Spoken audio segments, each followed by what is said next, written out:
SSC GD, RRB NTPC आणि बऱ्याचशा परीक्षांमध्ये नफा तोटा या टॉपिकवर प्रश्न विचारला जातो आणि तो प्रश्न अशा स्वरूपाचा असतो. प्रश्न पहा, एखाद्या वस्तूची विक्री किंमत म्हणजे सेलिंग प्राइस 164 ने वाढवल्यास 12% तोटा 8.5% नफ्यात रूपांतरित होतो. तर वस्तूची खरेदी किंमत म्हणजे कॉस्ट प्राइस विचारलेली आहे. एक्झॅक्टली सेम प्रश्न मी इंग्लिशमध्ये पण दिलेला आहे.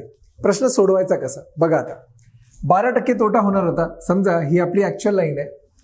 12% तोटा होणार होता म्हणजे 12% लॉस. त्याला आपल्याला रूपांतरित करायचं आहे कशामध्ये? 8.5% म्हणजे 8.5% नफ्यामध्ये म्हणजे प्रॉफिटमध्ये. आता बघा ना, जर तुम्ही हा आवाका बघितला 8.5% नफा, नंतर शून्याकडे येऊन ही शून्याची लाईन आहे, नंतर 12% तोटा. बघा ना, हा जो गॅप आहे ना, हा गॅप आहे 12% अधिक 8.5% म्हणजे 20.5%चा गॅप आहे हा. आणि त्याच्यासाठी एक्स्ट्रा 164 रुपये आपल्याला मिळत आहेत. 164 ने वाढवल्यावर ह्या सगळ्या गोष्टी घडत आहेत. मग आता 20.5% बरोबर 164 जे इथे दिलेलं आहे. आता 20.5%ला 164 तर आपल्याला काय करायचं आहे? 100%ला किती? हे सोडवलं तर आपला प्रश्नाचं उत्तर मिळणार.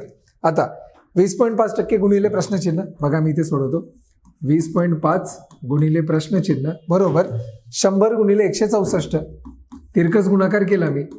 आता प्रश्नचिन्ह बरोबर 100 गुणिले 164 भागिले 20.5. आता हा पॉइंट पुढे काढण्यासाठी मला वरती 1 शून्य वाढवला पाहिजे.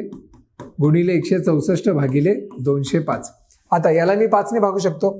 5 चोक 20, 5 एके 5. इथे काय येणार? इथे येणार 200. आता 41 चोक 164 येतं म्हणजे 4 गुणिले 200 उत्तर येतं 800 जे आहे आपलं ऑप्शन क्रमांक 1. ऐकणे सिंपल सांगा. म्हणजे या पद्धतीने प्रश्न सोडवला तर याच्यापैकी कुठलाही प्रश्न येऊ द्या, तुम्हाला उत्तर मिळणारच. व्हिडिओ आवडल्यास नक्की लाईक करा.